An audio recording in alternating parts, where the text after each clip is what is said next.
Hi everyone, it's Trishna. I hope you're doing well. In today's video, we're going to be talking about, again, one of my most favorite topics to talk about, which is the law of attraction and manifestation. And on top of that, tying it into your psychic readings and your tarot readings that you either do for yourself or that you get from a psychic or tarot reader. So in a past video, I talked about how it is possible to change your future, the future that you see in a psychic reading or a tarot reading, but that more than likely you're not going to want to change it because it requires that you go against your instincts.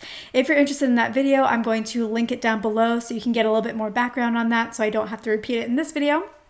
So basically, a lot of times whenever we want to change our futures, we don't like the outcome that we see in the cards or in a psychic reading, and we feel like we're stuck with it, we can get guidance that will tell us how to change that future to be one that we actually want. Now, usually that guidance involves two things.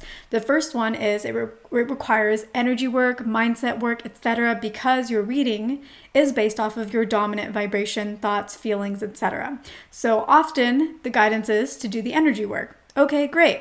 But sometimes the guidance is to go out into the physical world and do something that goes against your instincts. So I'm going to be looking at my notes here from time to time just so that I can give you some examples.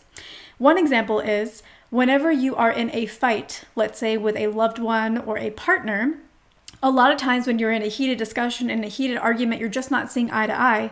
What do you usually want to do? For some people, like myself, I want to pull away. I want to separate myself. I want to create distance. And the last thing that I want to do is reach over and hug my loved one.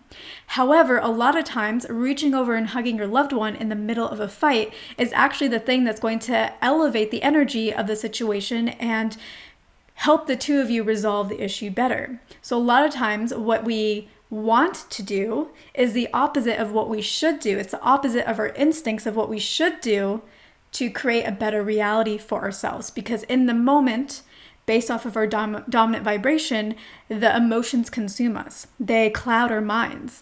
And so we don't do the things that we may be guided to do to make us actually change our reality. Let me give you an example of a client that I have read for on multiple occasions. This client is somebody who has parents and she doesn't really get along with her parents. She also has a brother who has some disabilities and some mental disabilities, etc. as well. Now, her parents have custody of her brother, but they keep putting her brother in a facility to be taken care of by them, because her parents don't want to take care of her brother. Now, she herself does not like this because whenever she goes to visit her brother in the facility, or when she was able to in the past, she would find that her brother had bruises, he didn't seem happy, he wasn't really being treated very well. So she wanted to have custody of her brother so that her brother could come live with her and she could take care of him how she felt that he needed to be. Now, because of her disagreement with her parents, they didn't want any of this. In fact, I think they made it so that she could not visit him without their permission. And so she asked me, what can I do about this? Tell me what's going on here. And the guidance that I got for her went completely against her instincts. I said, the next time that you visit them, you need to give your parents a hug.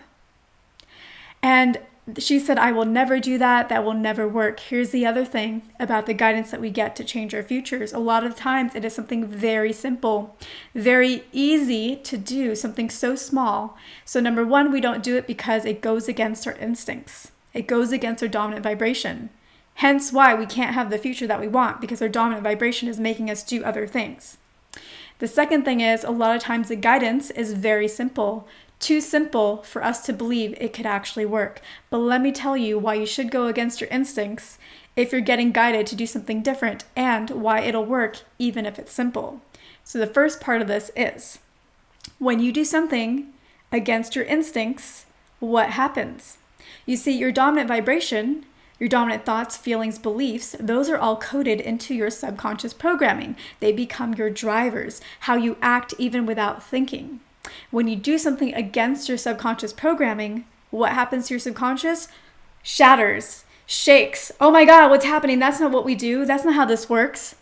And in the moment when our subconscious shakes and gets rattled by us doing something against our programming that is creating this destiny that we don't want, all of the energy, all of the molecules, everything about our subconscious shakes and it releases some of the negative energy. And when it resettles, it settles in a different place because now something else has happened. Now the programming has been shifted a little bit in a different direction. That's the first reason why that's going to work and help you shift your reality. Your subconscious drivers that's creating your reality has now shifted through this one very simple action, and therefore your future, your potentials have shifted as well.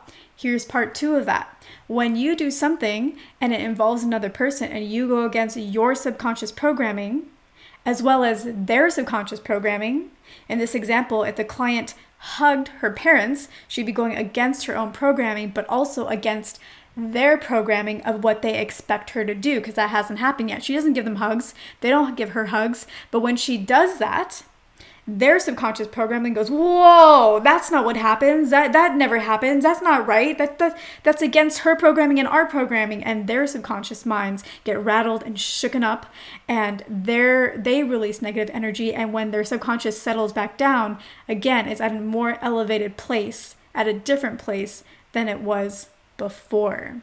And so her subconscious has changed as well as her destiny. Their subconscious has changed as well as their destiny, and their intertwined destiny has changed together as well, leading to better outcomes. So that concludes this video. I hope that it was helpful. Thank you so much for watching. If you like this video, please give me a thumbs up. Please subscribe. Please leave me a comment, especially if you have any questions. Spread the word, and I will see you in my next one.